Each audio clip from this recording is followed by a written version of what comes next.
लाडली बहनाओं की 34वीं किस्त, जिसके आधार पर पूरे प्रदेश की 1,25,00,000 से 27,000 बहनों के खाते में 1,500 की राशि यहाँ ग्वालियर अंचल से डली है। ये 34वीं किस्त की राशि थी। ये हमारा कमिटमेंट है लाडली बहनों के लिए, जिसके आधार पर हमने चुनाव के पहले ये कमिटमेंट किया और पूरे प्रदेश की नारी सशक्तिकरण की ये अद्भुत योजना है। इसी के साथ साथ लगभग 150 करोड़ से ज़्यादा के अलग अलग विकास कार्यों के भूमि पूजन, लोकार्पण भीतरवार क्षेत्र में हुए हैं। उल्लेखनीय 700 करोड़ के काम तो पहले हो चुके हैं।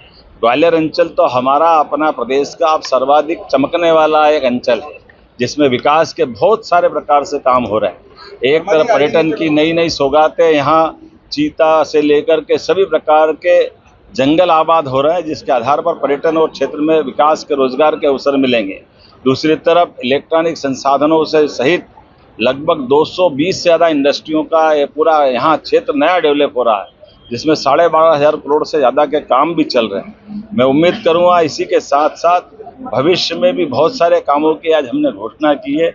इन सौगातों के बलबूते पर हमारा प्रदेश यशस्वी प्रधानमंत्री के नेतृत्व में लगातार बढ़ता रहेगा।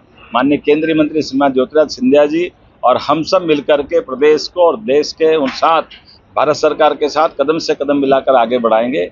मेरी अपनी ओर से माननीय सिंधिया जी को, यहाँ के मंत्री प्रभारी श्रीमान तुलसीराम सिलावट जी को, माननीय ऊर्जा मंत्री प्रद्युम्न तोमर जी को, यहाँ के विधायक मोहन सिंह राठौड़ जी को बहुत बहुत बधाई। चाहे मुख्यमंत्री जो समूचे ग्वालियर ग्रामीण अंचल के लिए सौगातों की बौछार दी, तय दिल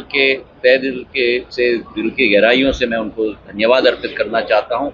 शिक्षा के क्षेत्र में, स्वास्थ्य के क्षेत्र में, सिंचाई के क्षेत्र में, किसान की अनाज मंडी के क्षेत्र में, धार्मिक क्षेत्र में, सबरी माता जी की मंदिर हो, देवनारायण जी का मंदिर का प्रांगण का मेला हो, कुछ नहीं छोड़ा उन्होंने। जो आशीर्वाद उन्होंने आज इस ग्वालियर ग्रामीण की भूमि पे दिया है, हम सब उनके कृतज्ञ हैं और दिल के गहराइयों से उनको धन्यवाद अर्पित करना चाहते हैं। जबकि साधारण तौर पर जब कोई मुख्यमंत्री पहुंचता है 121 करोड़ रुपए की सौगात लेके आए हों, उसके बाद 9 और मांग उनके समक्ष रखे जाएं, उन सभी मांगों को वो माने। सबसे जरूरी जो बृहद सिंचाई की योजना थी पाटई आरोन की, वो भी उन्होंने स्वीकृत करवाई है। हम निशब्द हैं उनको धन्यवाद अर्पित करने के लिए। ऐसा कभी भी मैंने नहीं देखा है कि इतना ज्यादा इन्होंने हमको दिया है। हम कृतज्ञ हैं ग्वालियर अंचल में। सीएम साहब एलपीजी को लेकर सीएम साहब बोल जाइए ना थोड़ा। एलपीजी के लिए पूरे प्रदेश में सुलभता है।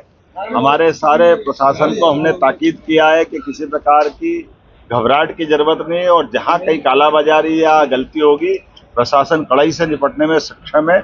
और यशस्वी प्रधानमंत्री के नेतृत्व में जिस प्रकार से देश में वातावरण बना है विकास का, डेवलपमेंट का, बड़े दुर्भाग्य के साथ कहना पड़ेगा कि राहुल गांधी जी लगातार देश को लज्जित करने का प्रयास कर रहे हैं।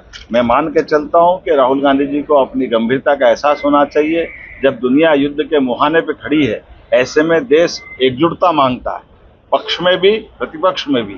अतीत के काल से ऐसा होता आया है, लेकिन लगातार देश और देशवासियों के साथ प्रशासन को, सरकार को लज्जित कराने का जो प्रयास राहुल गांधी जी कर रहे हैं, मैं उसकी निंदा भी करता हूं और देशवासियों के साथ प्रदेशवासियों से अपील करता हूं कि कोई क्राइसिस नहीं है। एलपीजी, डीजल, पेट्रोल सब सुलभ है। केवल अपनी व्यवस्थाओं के अंतर्गत चलने का, हमारा अपना सरकार के निर्देशों का पालन करें। हम सब व्यवस्था में सुव्यवस्था बना रहे हैं। बहुत बहुत धन्यवाद।